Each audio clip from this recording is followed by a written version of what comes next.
Hi, everyone. My name is Thomas Stanton. I'm a senior at Northwestern studying economics and math methods in the social sciences. And I'll be presenting today about how the pitch clock affected pitcher performance. I know a lot of you guys were at the panel yesterday and listening to Eno and Vince and Javi talk about it. I was like, they're literally just asking all the same questions that I'll be presenting about. So you got the little teaser for that. So I just want to first thank SABR for putting this on. This has been a really, really cool experience. Kind of my chance to dip my toe into baseball analytics, meet a lot of really, really interesting people. So the pitch clock, I think we all know about it, but a quick refresher. I think a lot of you may remember that video of Pedro Baez back in 2016, taking 111 seconds to throw one pitch. Tried to get rid of that, and I think I did a pretty good job. So it was just 30 seconds in between batters, 15 seconds in between pitches with no runners on, and then 20 with runners on. Actually, it's funny. Mike San also presented yesterday. His research is somewhat of the basis of, the theory behind what I was looking at. And it's all pretty intuitive, but, pitch clocks were trialed in the minor leagues for a number of years. And Mike San and his co-contributors found that they cause increased fatigue because pitchers have less time to recover in between pitches. And this also just makes sense, but increased fatigue means lower velocity. So what I wanted to research was, did the pitch clock from a, quantitative level, did the pitch clock lead to decreased performance in pitchers as measured by fastball velocity? My theory, my hypothesis was that yes, because there was less time to recover, the effective fatigue on velocity would grow throughout the game, and there would be a stronger relationship between the two in 2023. So a first definition, pitch tempo. Pitch tempo was a term or a value that Baseball Savant instituted back, I think, in 2022. But it was the average time in between the start of each pitch being thrown. That's a little bit different from the pitch clock in that the pitch clock starts when the pitcher receives the ball.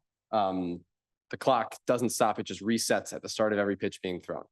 And it's a way of comparing how fast different pitchers work. If we look at the distribution of pitch tempo between the 2 years, we see that the pitch clock was, in fact, very effective. That red curve is back when there was no pitch clock. The median time in between pitches dropped over 4 seconds, from 25 seconds to about 20. And if you see the distribution, it became a lot narrower, pretty much meaning that the clock eliminated a lot of those, Pedro Baez types who were just dragging on and on and on and making the game go. There were almost no pitchers or no pitches thrown that had more than probably 40 seconds in between pitches. So the scope of my analysis, I had the target variable of pitch velocity. I'm doing this as part of a year-long thesis where I'm going to look at the velocity of all types of pitches as well as the spin rate. But just for this presentation, I just wanted to focus on velocity. I took the 4 types of fastballs, 4-seamers, sinkers, cutters, and splitters. I will note that my data source didn't, or basically assume that sinkers and 2-seamers were the same. I know some will find a distinction between the two.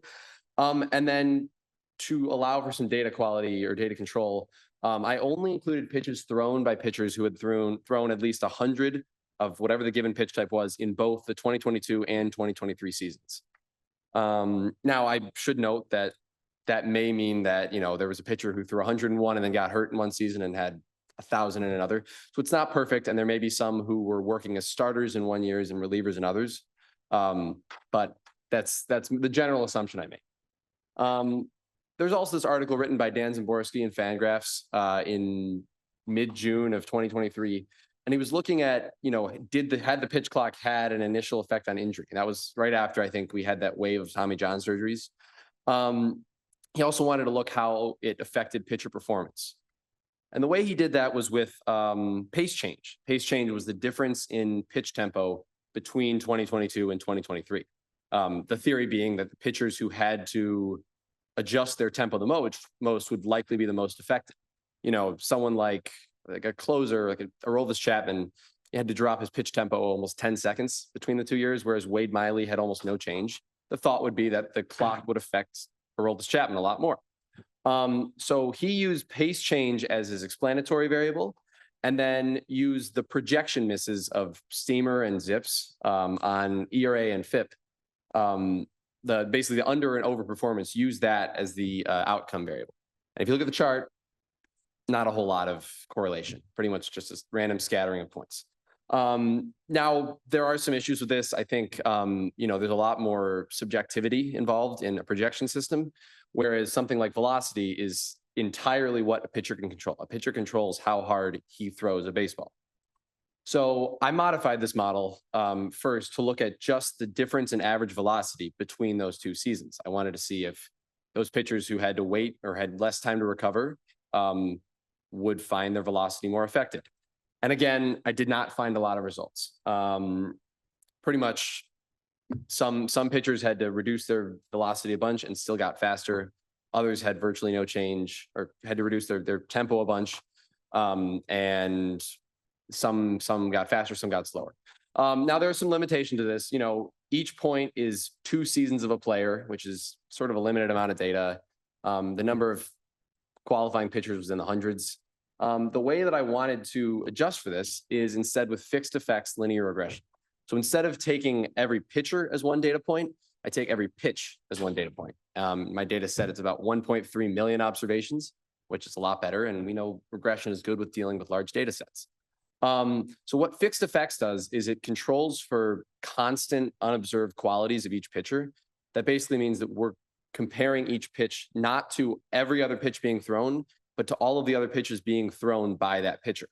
We know that some pitchers throw very hard, some don't.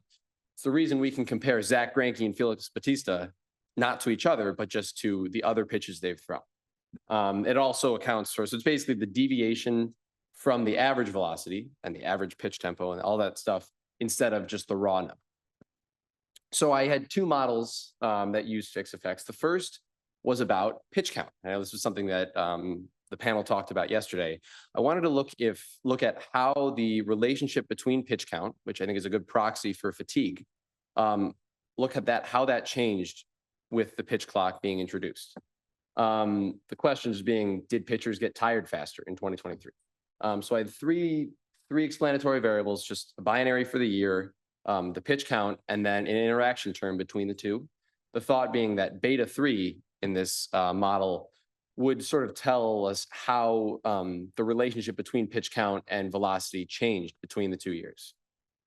To get the results, I think the most important thing to look at, or the first conclusion, is that velocity between these pitchers did actually, or within the qualifying pitchers, did decrease for 4-seamers, sinkers, and cutters in a significant way.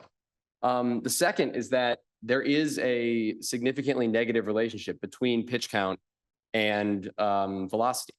Pretty much for every pitch being thrown, a pitcher can be expected to lose 100th or 200ths of a mile per hour on his fastball, which, pitch by pitch is not a lot, but over the course of a game, that's quite a bit. And then the final thing is beta 3. That's really the variable or the coefficient that we were most interested in. There's limited evidence that the effect of pitch count on velocity actually did change much in 2023. For the 4-seamer is the only one with any sort of significance. And so it seems like there may not have been much of a change. It looks like pitchers may have just been working harder and there wasn't much of an adjustment in terms of the actual velocity. Now, the other model I wanted to look at has to do with that value of pitch tempo. It's a simpler model. It's just every single pitch, you take the amount of time between that pitch and the previous one, and you take the log of that, and then you use velocity as the outcome variable. And the reason I took the log of that is the distribution was skewed very far right. And I think it also better represents how pitchers actually recover. If you just do a linear increase, it would assume that the difference between 5 and 10 seconds of recovery would be the same as 45 and 50. And we know that that's not true. The first few seconds are the most important in terms of recovery. So in terms of the results of that, I took separate models for the data for 2022 and 2023 because pitchers were operating in fundamentally different conditions. And so they had different innate pitch tempo and sort of just different conditions. The beta 1 for both 2022 and 2023 was significantly positive. So I think that's an important conclusion, is that pitch tempo is significantly related to velocity. Basically, the longer that a pitcher waits, the faster his fastball will get. What I do think was an interesting conclusion, though, is that beta 1 became much more positive between 22 and 23. Basically meaning that the value of an extra 5 or 10% rest became that much higher because rest was restricted. If you have a pitcher who usually takes 20 seconds in between pitches, you give him an extra 22, or if you give him 22 seconds instead, he'll be expected to add a few hundredths of a mile an hour on his fastball, which again is minor, but it is a significant change. And when you expand it over the course of a game or to longer amounts of rest, that can be significant. It should just be noted that this is not a perfect model, and there are definitely things that I'm excluding. One of the things that I'm assuming with this fixed effects model is that pitch characteristics don't really change in season, which we know that's not true. We know pitchers are constantly working on their pitches. They might get stronger. They might be playing injured. And so it's not a perfect model, and there are definitely factors that we're excluding, but I think it's a good start, and I think it's an interesting conclusion. In terms of the implications of my research, the pitch clock did have a significant effect on pitcher performance, at least on velocity. Maybe not in terms of how fatigue builds throughout the game, but definitely in terms of how pitch tempo or the time in between pitches affected the velocity. They really just didn't have the chance to rest and recover as much as possible without burning a mound visit or a disengagement or something along those lines. And in terms of further research, like I said, I will be finishing up this thesis in the next few months, and I'll be looking at velocity and spin rate for all the different pitch types, including off speed and breaking balls. I also think that it would be interesting to look at other measures of pitch quality. We talked about location or stuff. I think that those are maybe better measures, but I just didn't have access to that data. And finally, I think it would be interesting to look at, we talked about how veterans who had been in the league for a while and who had been pitching without the clock might have been the most affected. I want to see if if that was really true. It did the effect of pitch tempo change based on who the actual pitcher was and how long he's been in the league, and if he's like a starter or reliever. And I just wanted to look at that interaction. Finally, my data, it's from the MLB Stats API using Baseball R, which is the best. Like I said, it's about 1.3 million pitches in the data set. After cleaning, it was a little bit less. But yeah, thank you so much for listening. Any questions?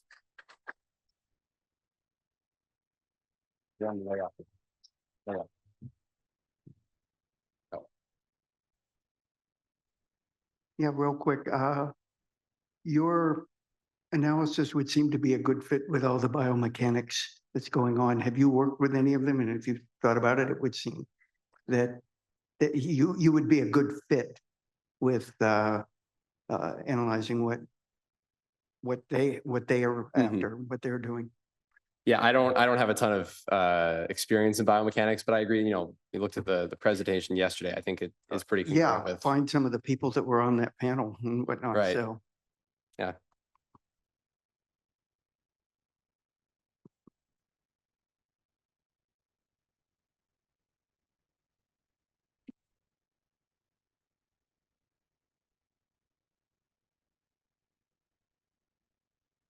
Really nice presentation, Thomas.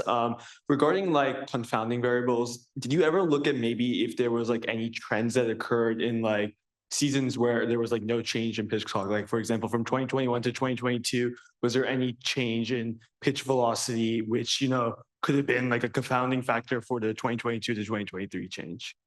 Yeah, so I only looked at just those 2 seasons of data, but I agree. I think looking at a longer trend probably would have been a good idea. I think I'm probably going to include that in my final thesis. It's just, for this, I had 15 minutes. But yeah, that's a really good idea. Thank you. Anyone else?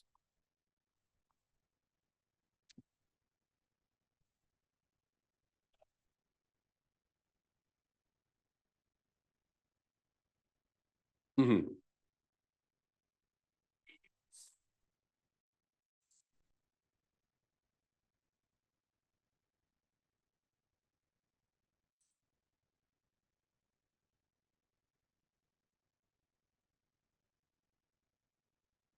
Are you saying the first pitch of the game?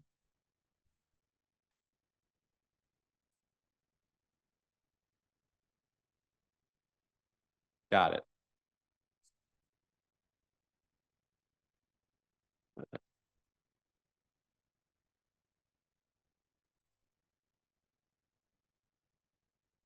Right. Yeah. Right. I think, yeah, I thought that just because there were so many games involved, using fixed effects and just taking the sample average just reduce some of the noise. But I agree. I think looking on a game by game basis, that might be more instructive in terms of how a pitcher, goes from his initial spot. Yeah. Okay. Cool. Yeah. Thank you guys.